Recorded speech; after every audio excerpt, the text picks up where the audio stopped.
Shalom Jemaat GBI Jerusalem, Alkitab suara hari ini terdapat dalam Ibrani pasal 7-10. Pasal 7 dari Ibrani. Sebab Melkisedek ini adalah Raja Salem dan Imam Allah yang Maha Tinggi. Ia pergi menyongsong Abraham ketika Abraham kembali dari mengalahkan raja-raja dan memberkati dia. Kepadanya pun Abraham memberikan 1/10 dari semuanya.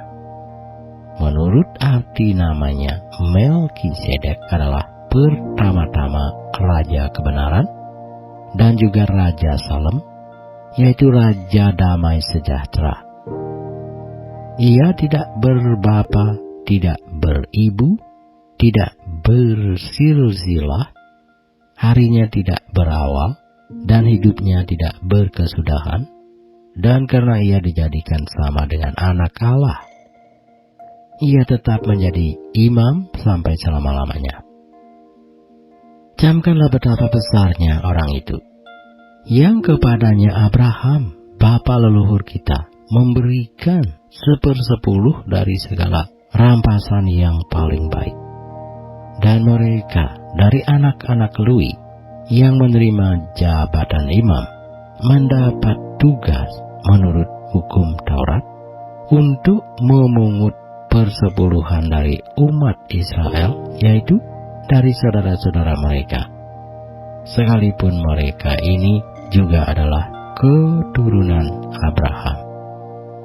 Tetapi Melkisedek yang bukan keturunan mereka memungut persepuluhan dari Abraham dan memberkati dia, walaupun ia adalah pemilik janji.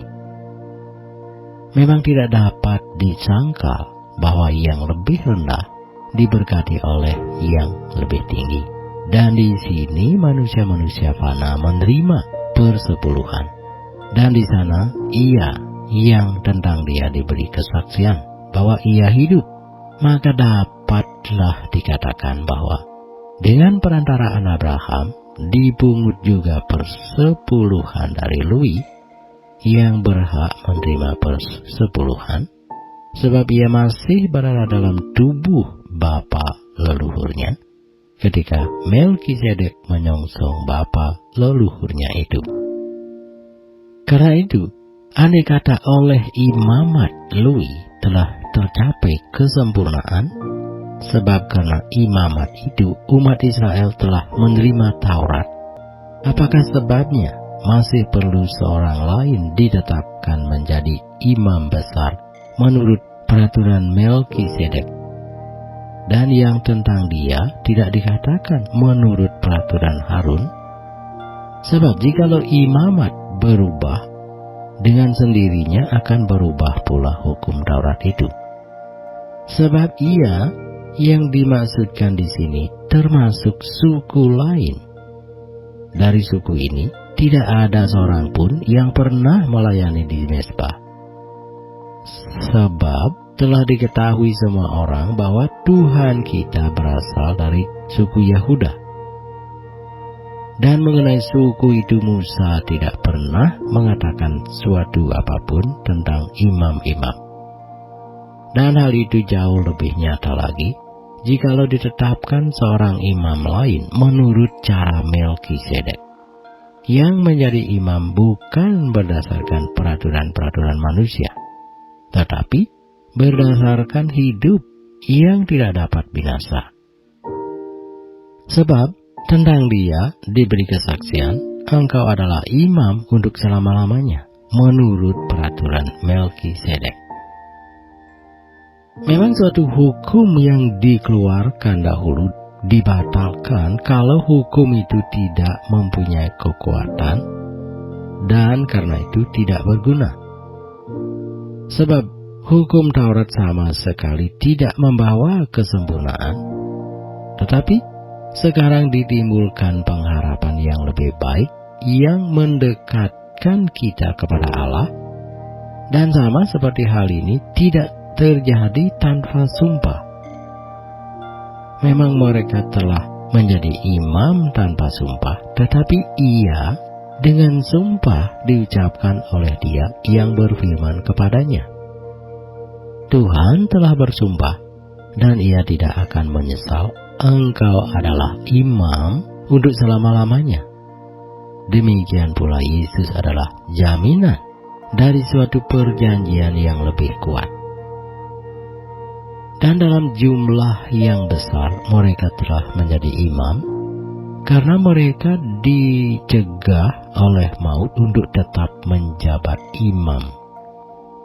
Tetapi karena ia tetap selama-lamanya, imamatnya tidak dapat beralih kepada orang lain. Karena itu, ia sanggup juga menyelamatkan dengan sempurna semua orang yang oleh Dia datang kepada Allah. Sebab ia hidup senantiasa untuk menjadi pengantara mereka.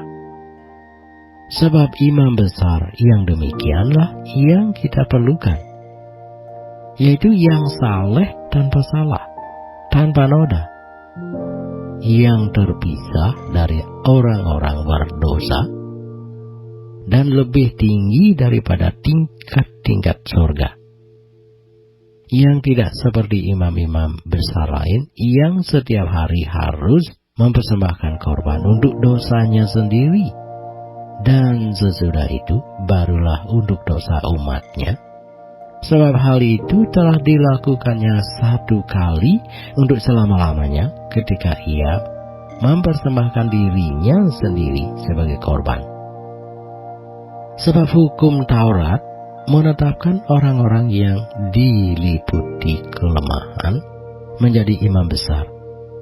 Tetapi sumpah yang diucapkan kemudian daripada hukum Taurat menetapkan anak yang telah menjadi sempurna sampai selama-lamanya. Ibrani pasal 8. Inti segala yang kita bicarakan itu ialah kita mempunyai imam besar yang demikian, yang duduk di sebelah kanan tahta yang maha besar di surga, dan yang melayani ibadah di tempat kudus, yaitu di dalam kemah sejati, yang didirikan oleh Tuhan dan bukan oleh manusia. Sebab setiap imam besar ditetapkan untuk mempersembahkan korban dan persembahan, dan karena itu Yesus perlu mempunyai sesuatu untuk dipersembahkan. Sekiranya ia di bumi ini, ia sama sekali tidak akan menjadi imam, karena di sini telah ada orang-orang yang mempersembahkan persembahan menurut hukum Taurat. Pelayanan mereka adalah gambaran dan bayangan dari apa yang ada di surga. Sama seperti yang diberitahukan kepada Musa ketika ia hendak mendirikan kemah. Ingatlah demikian firman-Nya, bahwa engkau membuat semuanya itu menurut contoh yang telah ditunjukkan kepadamu di atas gunung itu. Tetapi sekarang ia telah mendapat suatu pelayanan yang jauh lebih agung, karena ia menjadi pengantara dari perjanjian yang lebih mulia, yang didasarkan atas janji yang lebih tinggi. Sebab sekiranya perjanjian yang pertama itu tidak bercacat, tidak akan dicari lagi tempat untuk yang kedua. Sebab ia menegur mereka ketika ia berkata, sesungguhnya akan datang waktunya, demikianlah firman Tuhan, aku akan mengadakan perjanjian baru dengan kaum Israel dan dengan kaum Yehuda, bukan seperti perjanjian yang telah kuadakan dengan nenek moyang mereka pada waktu aku memegang tangan mereka untuk membawa mereka keluar dari tanah Mesir. Sebab mereka tidak setia kepada perjanjianku, dan aku menolak mereka. Demikian firman Tuhan. Maka inilah perjanjian yang kuadakan dengan kaum Israel sesudah waktu itu. Demikianlah firman Tuhan. Aku akan menaruh hukumku dalam akal budi mereka, dan menuliskannya dalam hati mereka. Maka aku akan menjadi Allah mereka, dan mereka akan menjadi umatku. Dan mereka tidak akan mengajar lagi sesama warganya atau sesama saudaranya dengan mengatakan, "Kenalah Tuhan." Sebab mereka semua besar kecil akan mengenal aku. Sebab aku akan menambah belas kasihan terhadap kesalahan mereka dan tidak lagi mengingat dosa-dosa mereka. Oleh karena ia berkata-kata tentang perjanjian yang baru, ia menyatakan yang pertama sebagai perjanjian yang telah menjadi tua. Dan apa yang telah menjadi tua dan usang telah dekat kepada kemusnahannya. Ibrani pasal 9. Memang perjanjian yang pertama juga mempunyai peraturan-peraturan untuk ibadah dan untuk tempat kudus buatan tangan manusia. Sebab ada dipersiapkan suatu kemah, yaitu bagian yang paling depan, dan di situ terdapat kaki dian dan meja dengan roti sajian. Bagian ini disebut tempat yang kudus.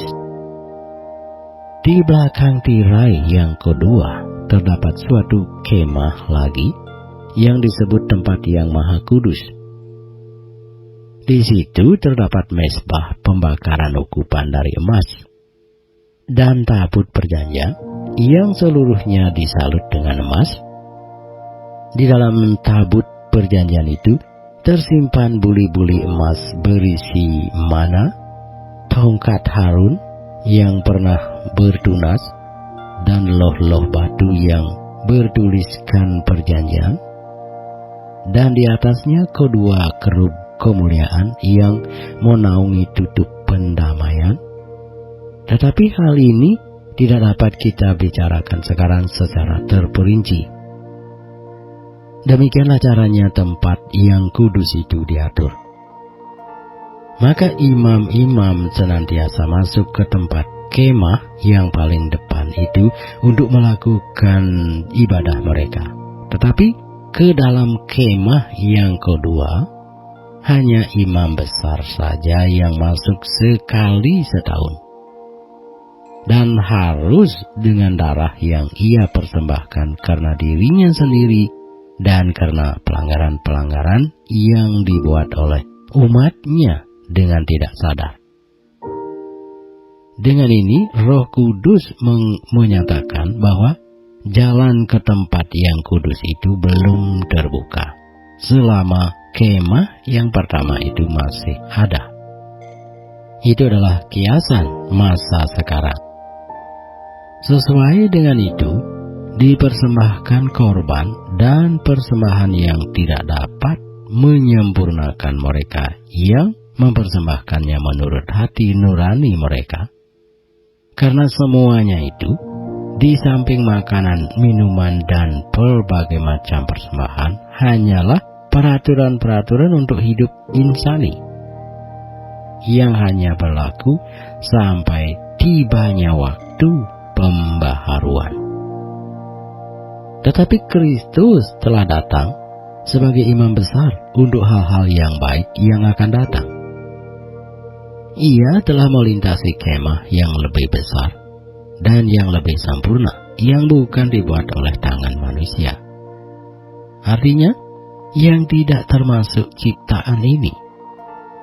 Dan ia telah masuk satu kali untuk selama-lamanya ke dalam tempat yang kudus, bukan dengan membawa darah domba jantan dan darah anak lembu, tetapi dengan membawa darahnya sendiri. Dan dengan itu ia telah mendapat kelepasan yang kekal.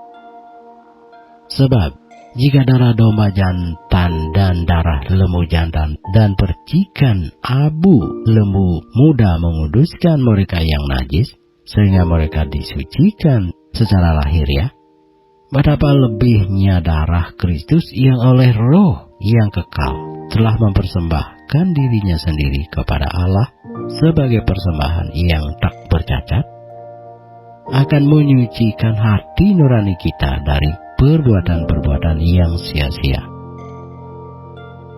supaya kita dapat beribadah kepada Allah yang hidup. Karena itu, Ia adalah pengantara dari suatu perjanjian yang baru, supaya mereka yang telah terpanggil dapat menerima bagian kekal yang dijanjikan.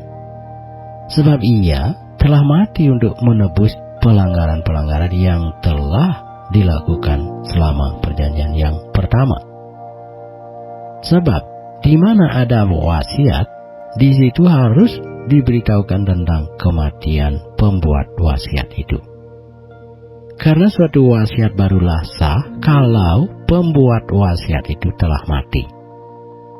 Sebab ia tidak berlaku selama pembuat wasiat itu masih hidup. Itulah sebabnya maka perjanjian yang pertama tidak disahkan tanpa darah. Sebab sesudah Musa memberitahukan semua perintah hukum Taurat kepada seluruh umat, ia mengambil darah anak lembu dan darah domba jantan serta air dan bulu merah dan hisop, lalu memerciki kitab itu sendiri dan seluruh umat, sambil berkata, inilah darah perjanjian yang ditetapkan Allah bagi kamu. Dan juga kemah dan semua alat untuk ibadah dipercikinya secara demikian dengan darah. Dan hampir segala sesuatu disucikan menurut hukum Taurat dengan darah, dan tanpa penumpahan darah tidak ada pengampunan.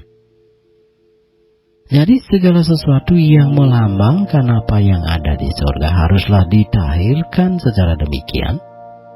Tetapi benda-benda surgawi sendiri oleh persembahan-persembahan yang lebih baik daripada itu. Sebab Kristus bukan masuk ke dalam tempat kudus buatan tangan manusia yang hanya merupakan gambaran saja dari yang sebenarnya, tetapi ke dalam sorga sendiri untuk menghadap hadirat Allah guna kepentingan kita. Dan ia bukan masuk untuk berulang-ulang mempersembahkan dirinya sendiri, sebagaimana imam besar setiap tahun masuk ke dalam tempat kudus dengan darah yang bukan darahnya sendiri. Sebab jika demikian ia harus berulang-ulang menderita sejak dunia ini dijadikan. Tetapi sekarang ia hanya satu kali saja menyatakan dirinya pada zaman akhir untuk menghapuskan dosa oleh korbannya. Dan sama seperti manusia ditetapkan untuk mati hanya satu kali saja, dan sesudah itu dihakimi. Demikian pula Kristus hanya satu kali saja mengorbankan dirinya untuk menanggung dosa banyak orang. Sesudah itu ia akan menyatakan dirinya sekali lagi tanpa menanggung dosa untuk menganugerahkan keselamatan kepada mereka yang menantikan Dia. Ibrani pasal 10. Di dalam hukum Taurat hanya terdapat bayangan saja dari keselamatan yang akan datang, dan bukan hakikat dari keselamatan itu sendiri.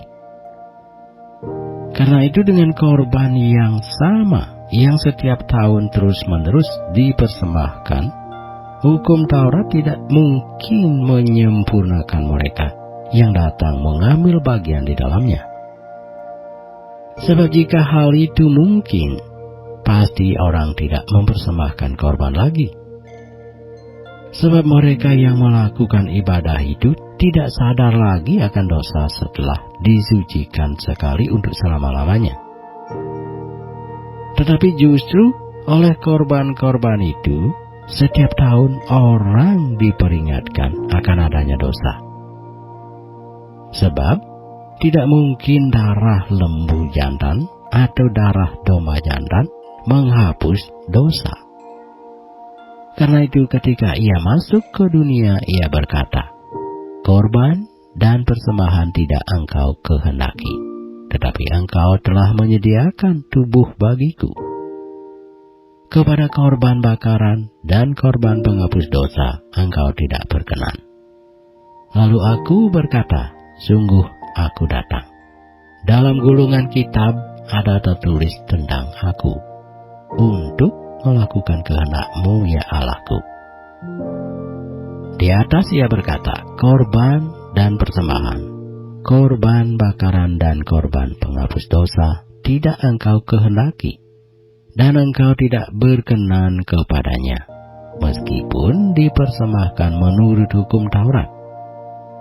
Dan kemudian katanya, sungguh aku datang untuk melakukan kehendak-Mu. Yang pertama ia hapuskan, supaya menegakkan yang kedua. Dan karena kehendak-Nya inilah kita telah dikuduskan satu kali untuk selama-lamanya oleh persembahan tubuh Yesus Kristus. Selanjutnya, setiap imam melakukan setiap hari pelayanannya dan berulang-ulang mempersembahkan korban yang sama sekali tidak dapat menghapuskan dosa.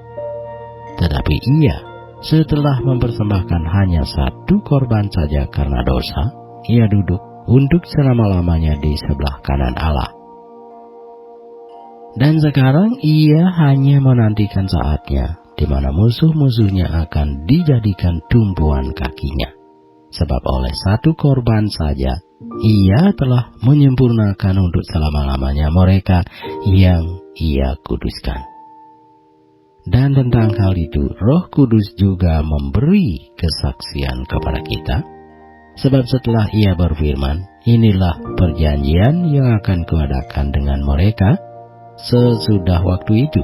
Ia berfirman pula, aku akan menaruh hukumku di dalam hati mereka, dan menuliskannya dalam akal budi mereka. Dan aku tidak lagi mengingat dosa-dosa dan kesalahan mereka. Jadi apabila untuk semuanya itu ada pengampunan, tidak perlu lagi dipersembahkan korban karena dosa. Jadi saudara-saudara, oleh darah Yesus kita sekarang penuh keberanian dapat masuk ke dalam tempat kudus. Karena ia telah membuka jalan yang baru dan yang hidup bagi kita melalui tabir, yaitu dirinya sendiri. Dan kita mempunyai seorang imam besar sebagai kepala rumah Allah.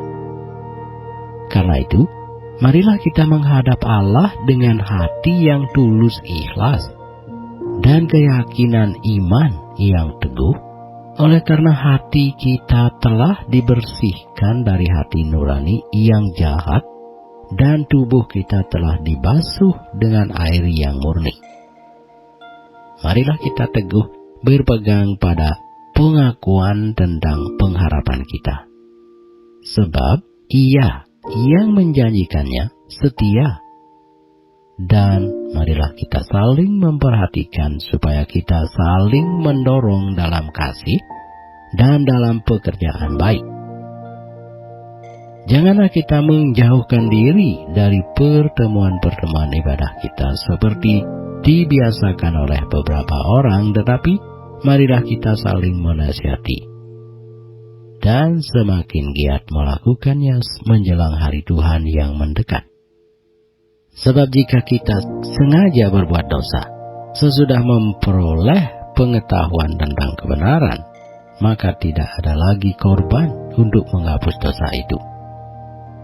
Tetapi yang ada ialah kematian yang mengerikan akan penghakiman, dan api yang dahsyat yang akan menghanguskan semua orang durhaka. Jika ada orang yang menolak hukum Musa, ia dihukum mati tanpa belas kasihan atas keterangan 2 atau 3 orang saksi.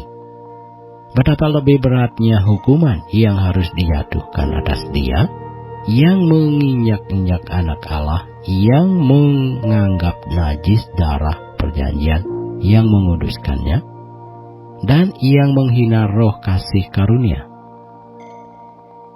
Sebab kita mengenal Dia yang berkata, pembalasan adalah hakku, akulah yang akan menuntut pembalasan. dan lagi Tuhan akan menghakimi umat-Nya. Ngeri besar kalau jatuh ke dalam tangan Allah yang hidup. Ingatlah akan masa yang lalu, sesudah kamu menerima terang. Kamu banyak menderita oleh karena kamu bertahan dalam perjuangan yang berat, baik waktu kamu dijadikan tontonan oleh cercaan dan penderitaan, maupun waktu kamu mengambil bagian dalam penderitaan mereka yang diperlakukan sedemikian. Memang kamu telah turut mengambil bagian dalam penderitaan orang-orang hukuman, dan ketika harta kamu dirampas, kamu menerima hal itu dengan sukacita. Sebab kamu tahu bahwa kamu memiliki harta yang lebih baik dan yang lebih menetap sifatnya. Sebab itu janganlah kamu melepaskan kepercayaanmu, karena besar upah yang menantinya. Sebab kamu memerlukan ketekunan, supaya sesudah kamu melakukan kehendak Allah, kamu memperoleh apa yang dijanjikan itu. Sebab sedikit, bahkan sangat sedikit waktu lagi, dan Ia yang akan datang sudah akan ada tanpa menangguhkan kedatangannya. Tetapi orangku yang benar akan hidup oleh iman. Dan apabila ia mengundurkan diri, maka aku tidak berkenan kepadanya. Tetapi kita bukanlah orang-orang yang mengundurkan diri dan binasa, tetapi orang-orang yang percaya dan yang beroleh hidup.